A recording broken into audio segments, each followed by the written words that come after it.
She raised her hand to wipe at the tears that were slowly running down her cheeks when they told her that they would not be showing up. This was the sixth person who decided to cancel on her. What was going on? She was determined to get some answers, but she could never have imagined what the actual problem was. Bridget Elks was a mother trying to juggle her job with being a mother. It's never easy, but she had to make it work to make ends meet. Her marriage had ended unexpectedly, and she had to get a full-time job to just stay afloat. Her 3 children were all that mattered to her, but she needed some help. After a long interview process, one woman seemed perfect for the job. She would babysit 1-year-old Kirk and 6-year-old Marie. Lisa was hired and Bridget could finally put her mind at ease, but things wouldn't go according to plan. Bridget counted her blessings finding Lisa when she did. After only a few weeks, she almost felt like part of her family. She felt like she could finally focus on her work during the day. No more taking her kids to preschool and other activities. But then something unexpected happened. But after only 3 weeks, Lisa left a message for Bridget that left her speechless. Lisa informed that she was resigning and asked to have her last paycheck ready. When Bridget got home, Lisa left without so much as a goodbye. What had changed? She was so happy to be her nanny up until now. Only after a bit of convincing did Lisa explain that her daughter Marie was the reason that she had quit. But what could her child have done? She couldn't believe it.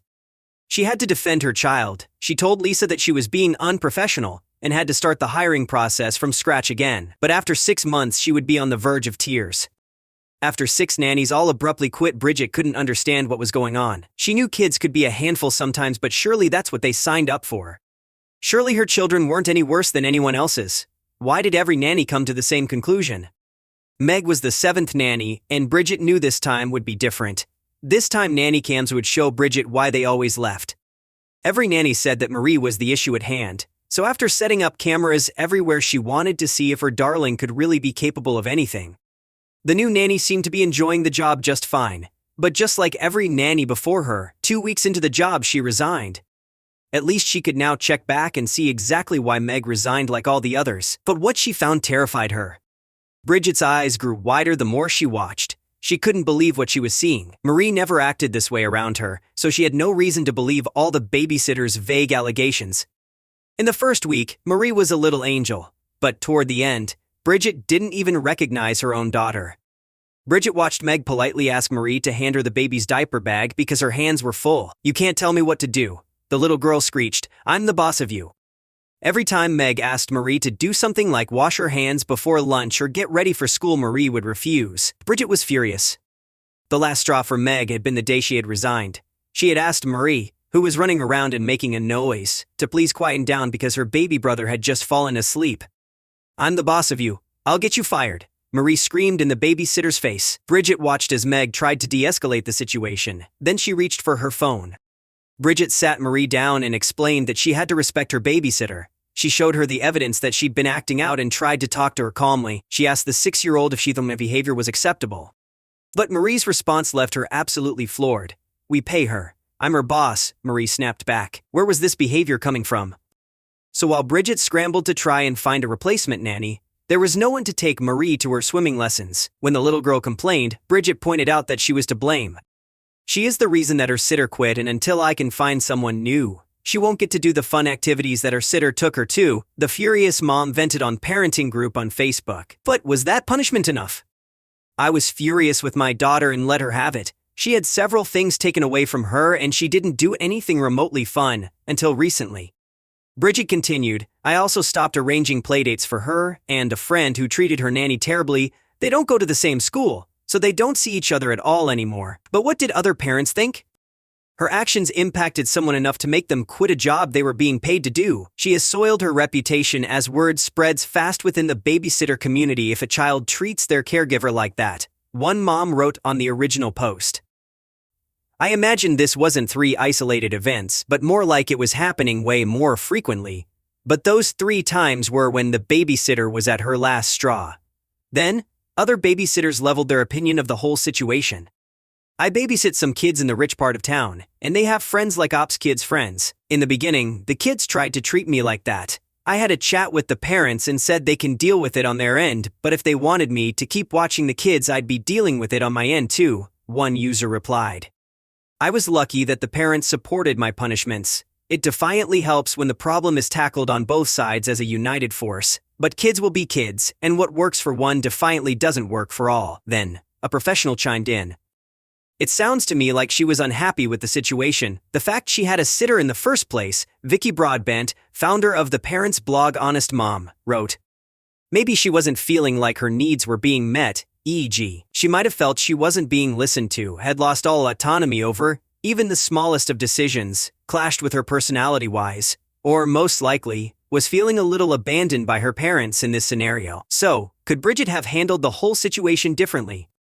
Vicky pointed out that, while most single moms need help with childcare, and are not abandoning their children when they get help, it may have been understandable for Marie to have felt let down by her mom. Vicky pointed out that Marie might have felt especially resentful about the whole situation when the reasons for needing a sitter were not explained to her properly by her mom. Vicky said that it's so important for parents to always explain the why behind decisions and scenarios, and this is especially true when they might affect them emotionally. Instead of just expecting Marie to accept a babysitter, she needed to be told exactly why Bridget had to hire one. So Bridget should have told Marie that she needed a babysitter because she had to work hard to be able to pay for Marie's dolls, swimming lessons, food, etc. So then the reasoning behind this? Reminding them how emotionally safe and loved they are is key too. I personally hated having a nanny and later babysitters as a young child, Vicky explained. I wanted to be with my parents at all times, which is completely normal and natural, and although it was explained to me that they needed to work, therefore I needed sitters, it didn't make life that much easier for me. According to Vicky, Marie may have felt hurt or like her feelings weren't being considered.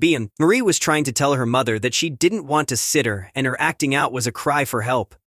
Does that mean Vicky thought Marie had behaved appropriately and that Bridget was in the wrong?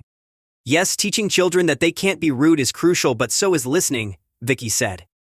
And I mean really listening to them, to the unspoken as well as the spoken cues, and empathizing with their behavior while explaining better ways to express themselves so as not to hurt others. But Vicky noticed something else about Marie's behavior that indicated the scenario wasn't quite as cut and dry as it seemed.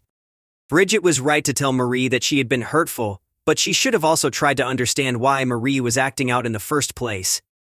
If they can't describe why, it's hard even for adults to self-reflect and psychoanalyze themselves. Then it's your job as a parent to put in the detective work and ensure they feel more supported, Vicky said. So, who else was in the wrong here? Furthermore, in this scenario, an adult must have at some point told the girl that she was the boss of her sitter, either in jest or in all seriousness, as age 6 is quite young to understand the complexities of money and the power that might give someone. Vicky Kyle. For Bridget, it had been a real eye-opener. Also, after looking up how to get your child ready for a nanny or babysitter, she realized some crucial steps she had missed. The first one made her feel particularly foolish. In general, it's important to build a solid bond and lines of communication, and not just the night before the new addition arrives. Give a child at least a week to process the new information, and as mentioned before, tell them why. This eliminates as many unknowns as possible. Here are more super useful tips for any family and kids of any age. Invite the new babysitter or nanny over for dinner a few days before her real shift starts. This acts as a stepping stone and lets the child get used to the idea of having a new person in their life. It goes a long way to easing most tensions. However, the meetup doesn't end just because the plates are cleared. After dinner, bring out one of the kiddos' favorite game or activities. This not only lets the nanny and child bond a little, but it also allows the parents to see how the two interact and communicate with each other. The next step is a duo day. When it comes to successful transitions, there's no such thing as over-communicating. Have the nanny or babysitter come over and spend time going through the day or evening's events, rituals, and necessities. Go about your day like you normally would, but have the new helper take part in everything from snack prep to getting them into bed.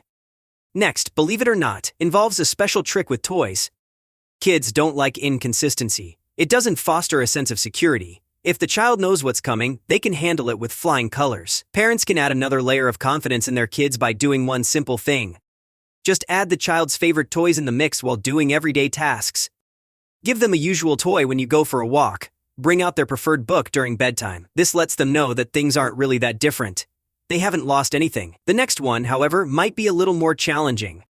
Having the kids feel in charge in some way can help by leaps and bounds. This can be done by bringing them along when the nanny or babysitter comes by for their first visit. Let them show their new friend around the house or take out the snacks they enjoy. But there is one thing you have to be really careful with. While it's important for them to feel safe, maybe even empowered. They can't go around acting like a little maniac boss, like Marie did. They need to know that the new that person is the one in charge without them feeling dominated. The house rules, such as homework and chores, remains intact. The final tip might be the hardest to navigate. While it might be impossible to imagine someone else escorting your child to the timeout corner while they're crying like the world is about to end. However, the nanny or babysitter needs to be able to correct unwanted behavior and remain in charge. This is where the parents' communication is key. Moms and dads must clearly outline what the nanny or babysitter is allowed to do and how they should go about it. Maybe even take notes or send messages when it happens so parents can talk about it when they get home. Well, there you have it. Simple tips and tricks to help any family so they don't have a situation like poor Bridget had to endure.